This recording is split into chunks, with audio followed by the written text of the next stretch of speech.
ധർത്തിപുത്ര നന്ദിനി എന്ന പരമ്പരയിലൂടെ ശ്രദ്ധേയനായ നടനാണ് അമൻ ജയ്സ്വാൾ. വെള്ളിയാഴ്ച വൈകിട്ട് 3-ന് മുംബൈ ജോഗേശ്വരിയിലെ ഹിൽ പാർക്ക് പ്രദേശത്ത് ഇരുചക്രവാഹനത്തിൽ ട്രക്കിടിച്ചായിരുന്നു അമനുവിൻ്റെ ദാരുണാന്ത്യം. മറ്റൊരു പരമ്പരയുടെ ഓഡിഷനായി അമൻ പോകുന്നതിനിടെയായിരുന്നു അപകടം. ഉത്തർപ്രദേശ് സ്വദേശിയാണ്. അപകടമുണ്ടാക്കിയ ട്രക്ക് ഡ്രൈവറെ പോലീസ് അറസ്റ്റ് ചെയ്തു. പ്രതിഭാശാലിയായ യുവനടനെയാണ് നഷ്ടപ്പെട്ടതെന്ന് സഹപ്രവർത്തകർ അനുസ്മരിച്ചു. സമൂഹമാധ്യമങ്ങളിൽ അമൻ്റെ വീഡിയോയും ചിത്രങ്ങളും വൈറലാകാറുണ്ട്.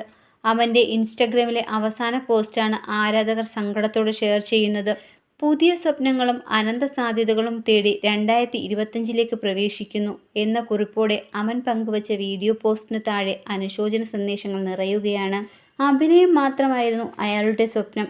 അറിയപ്പെടുന്ന ഒരു നടനാവണം, സിനിമകൾ ചെയ്യണം. പുതുവർഷത്തിലും പ്രതീക്ഷകൾ ഏറെയായിരുന്നു. പക്ഷേ വിധി കാത്തുവച്ചത് മറ്റൊന്നായിരുന്നു.